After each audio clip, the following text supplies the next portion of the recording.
শরীর আমাদেরকে কন্ট্রোল করতে হবে, ঠিক কিনা? শরীর কন্ট্রোল করতে হবে। তো এটার জন্য আপনাকে অন্তত সোমবারে এবং বৃহস্পতিবারে রোজা রাখার প্র্যাকটিস করতে হবে। সকলে বলে না মারহাবা। অনেক মানুষ রোজা আসলে রোজা রাখতে পারে না, কথা ঠিক।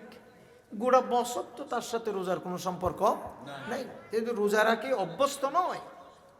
অথচ নবী করিম ইসলামের রীতিমতো রোজা ছিল সোমবার, বৃহস্পতিবার, পাশাপাশি আবার মাসের মধ্যে 3টি রোজা, আইয়ামে বীজের রোজা, যেটাকে বলা হয় চাঁদের 13 তারিখ, 14 তারিখ, 15 তারিখ। নবী করিম সাল্লাল্লাহু তাআলা আলাইহি ওয়াসাল্লামের একেবারে মিনিমাম এই রোজাগুলো আমার নবী কখনো কোনো সময় বাদ দিতেন না, বরঞ্চ এই রোজাগুলো আল্লাহর হাবিব সাল্লাল্লাহু তাআলা আলাইহি ওয়াসাল্লাম সব সময়ই রাখতেন, পালন করতেন। একটু জোরে বলুন না সুবহানাল্লাহ।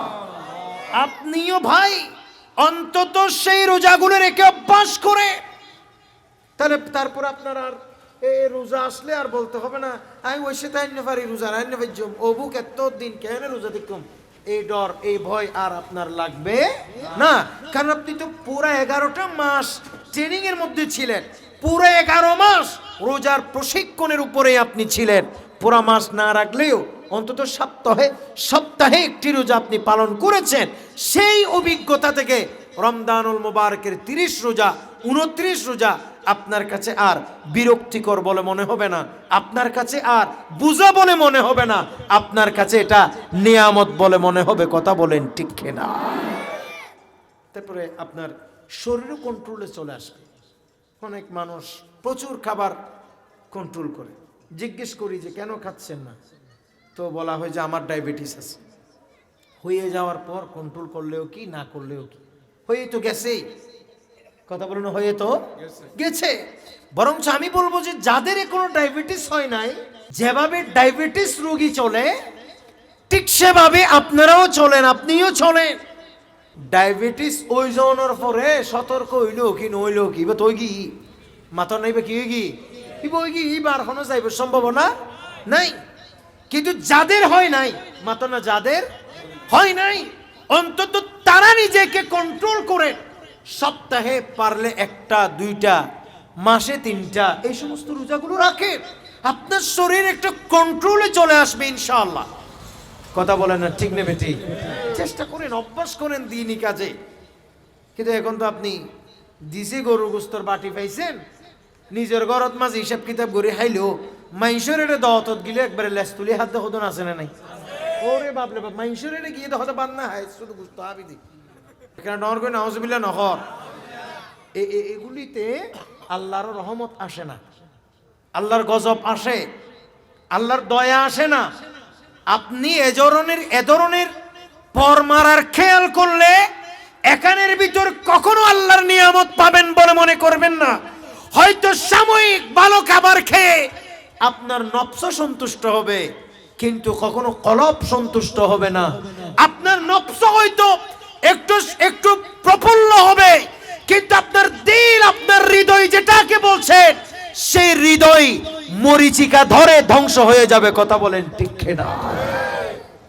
এই জন্য মানুষের ঘরে গেছেন, মুরগি গুস্ত মজই বলি দুই আর নখাইবেন, হুমা ইন একে মজই হদিয়ে কুড়ো বেশি মজই হই তুই 3 নাই ফেলো। এটা মানুষ বসে দে 6 জন, মানুষ দিয়ে দে গুস্ত দিয়ে দে 6 পিস, তুই একজনে যদি 2 পিস হ, তো তোমার আকলত মাঝে কি আল্লাহরও গজব পরি কি একবারে ধ্বংস হয়ে গিয়ে নাকলিয়েন আর গুনে কি হবে না? মাথা ঠিক নেবে ঠিক? হয়তো জন্য হাই খাই দিয়ে দুই হাই ঠিক আছে, কিন্তু আর এক টেবিলের মাঝে একজনে হতে নয় ইতার গায়ে দি কে ইতার কাকা তুই হোক ইয়ান আর একজনে হোক। বিষয়গুলো খুব ছোট না, কিন্তু এটা আপনার শরীরে খুব খারাপ প্রভাব সৃষ্টি করছে। এই যে আপনি বলতেছেন ওদে এই দহত যাইমদে যাইব সমাজে একবারে ফ্যাটটা ঠালি করে যায়, হদা আজি শুধু গরু গুস্ত চলিব দে না? মাথা ঠিক নেবে ঠিক? ইতিন দিয়ে একবারই যেদিন হাইয়ে খাওয়ান ওরা এনে 10-20 দিন পরে ডায়াবেটিস ধরা পরে একবারে জীবন হলে গরু গুস্ত বন্ধ হয়ে গিয়ে না? মাথা রেল্লা আছে না নাই? এতলাই মাইশ নিজ জিনিসরে যেইলা দরদ গরিবান, মাইশ জিনিসের প্রতি আর তো দরদ দরকার আছে না নাই? এই শুধু হানা দিয়ে একখান উদাহরণ দিলাম দেন জীবনের প্রত্যেকটা ক্ষেত্রে। তাহলে আমাদের এই যে শরীরে রোগ বিমারের কথা বললাম, এগুলি সব আমাদের অনিয়ন্ত্রিত জীবন ব্যবস্থাপনার কারণে।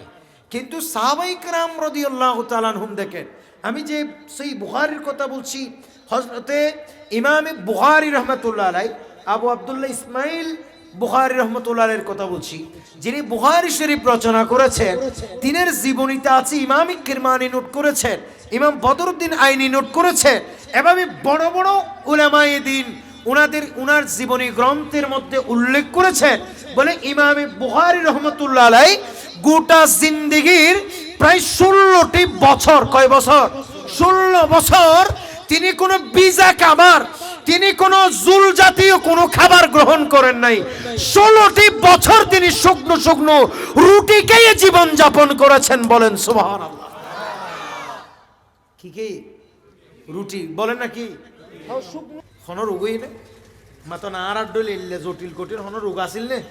আল্লাহ তার যে শান্তি দিয়ে ফজরের উযোগ্য বানাই দেখবার এসা পর্যন্ত আর কোনো উজু করিবর ফুরসত নও। সারা দিন পবিত্র, এই পবিত্র জবান দিয়ে যা বলে আল্লাহ কবুল করে। সুবহানাল্লাহ বলেন।